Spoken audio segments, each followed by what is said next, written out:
Good morning guys. तर हा vlog आहे गावी यायच्या आधीचा.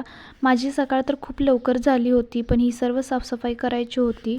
पण म्हटलं आधी चहा वगैरे करून घेऊ, मग हे सर्व काही आहे ते काम आवरून घेऊ. म्हणून मी दूध आणायला निघाले होते आणि त्यात मी कुलूप पण विसरले.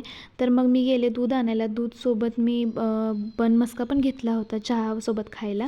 चहा घेऊन कामाला लागले आणि माझ्या फ्रेंडने हे माझ्या बर्थडेला 1-2 टॉप आणले होते, पण ते टॉप मला लार्ज आणले होते. मला लागतं मीडियम आणि तिने मला लार्ज आणलं होतं. आणि ही बॅग मला ऑफिसमध्ये क्रिसमसला मिळाली आहे आणि मी हिला यूज नाही केलं. आणि बॉक्स परफ्यूमचं आहे. म्हटलं काहीतरी DIY करेन. त्यानंतर मला हे सँडल आणि बूट धुवायचे होते, पण मी लगेच सकाळ उठून जाणार होते, त्यामुळे फक्त साफसफाई करून मस्त पुसून पॅक करून ठेवले, जेणेकरून धूळ बसणार नाही.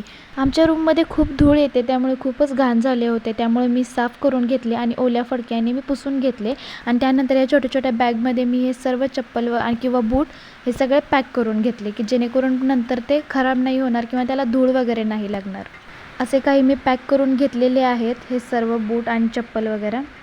त्यानंतर म्हटलं मी माझा ट्रायपॉड जो आहे तो खोलून पॅक करून ठेवावा, कारण तो पण खराब होऊन जाईल. त्यासाठी मी ट्रायपॉडची लाईट काढली आणि ती बॉक्समध्ये भरून ठेवली. आणि माझा ट्रायपॉड माझ्या उंचीपेक्षा पण जास्त आहे.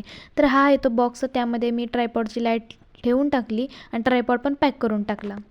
त्यानंतर मी खूप साफसफाई केल्यानंतर कचरा निघाला होता, तर तो काढला. तो साफ करायचा होता, तो साफ करून घेतला.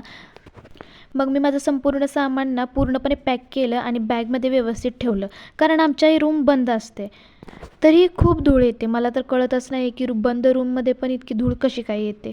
म्हणून मी सगळं पॅक करून घेतलं. अगदी नोटबुक, बुक्स असं सर्व काही पॅक केलं, कारण धूळ जरी बसली ना तरी ती प्लॅस्टिकवरती बसेल किंवा पेपरवरती बसेल. असं सगळ्या बॅग मी एका मोठ्या पिशवीमध्ये भरून ठेवलेल्या आहेत. ही आहे 100 किलोची पिशवी, त्यामध्ये भरून ठेवले आणि छोटंसं पोटली होती ती पण भरून ठेवली.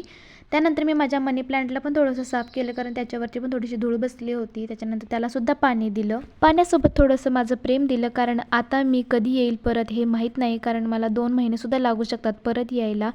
तसं मी माझ्या मैत्रिणीला सांगितलं आहे की याची काळजी घ्यायला, ती घेईल. आणि मी हे मनी प्लांट या रूममध्ये आली होती ना 1 वर्षांपूर्वी, तेव्हा हे घेतलं होतं. छोटंसं तर रोपटं होतं, तर ते मी घेतलं होतं. आता खूप मोठं झालेलं आहे. तर चला मित्रांनो, आता मी उद्या जाणार आहे गावाला. तर आता तुम्हाला इथून पुढे तिकडचे ब्लॉग मिळतील. तर चला आता आपण भेटूयात पुढच्या ब्लॉगमध्ये. तोपर्यंत बाय बाय.